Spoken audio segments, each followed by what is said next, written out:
বিসমিল্লাহির রহমানির রহিম। আসসালামু আলাইকুম। কেমন আছেন সবাই? কই মাছগুলো ভেজে নেব। পালং শাক দিয়ে কই মাছ রান্না করব, তাই একটু হালকা করে ভেজে নিচ্ছি লবণ হলুদ মাখিয়ে।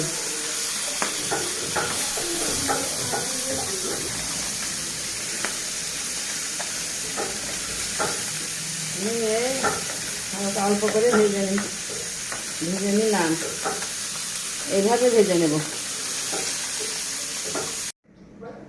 তেল গরম হয়ে গেছে, এবার পেঁয়াজ কুচি কাঁচা ঝাল দিয়ে দিলাম, দিয়ে ভেজে নেব।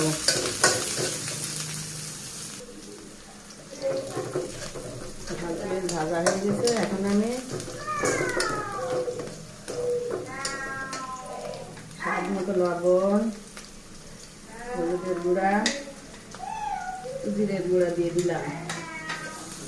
পালং শাক দিয়ে কই মাছে রান্না করবো, তো এই জন্য ধনে ঝালের গুঁড়া এসব দিলাম না, কাঁচা ঝাল দিয়ে রান্না করছি।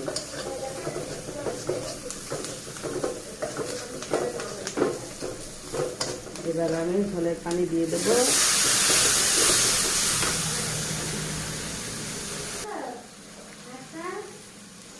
এবার আমি শাকগুলো দিয়ে দেবো।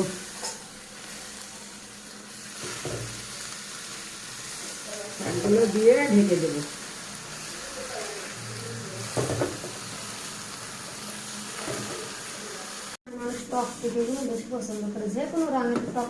ঢাকনা দিয়ে দিলাম। কত সুন্দর সেদ্ধ হয়ে গেছে শাকগুলো, খুব জালি নরম শাক। আর ঢেকে দেবো না, শাকগুলো খুব সুন্দরভাবে সেদ্ধ হয়ে গেছে।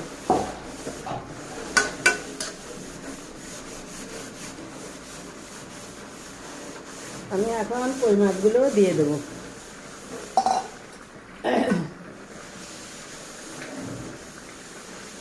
রান্নাটা কেমন হয়েছে জানাবেন।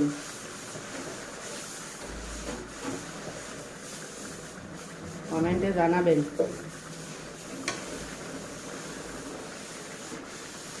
ভালো লাগলে একটু শেয়ার করে দেবেন।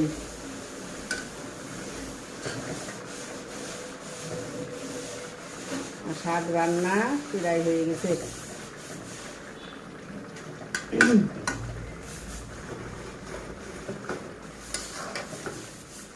সাবস্ক্রাইব করে দেবেন পরবর্তী ভিডিও দেখার জন্য।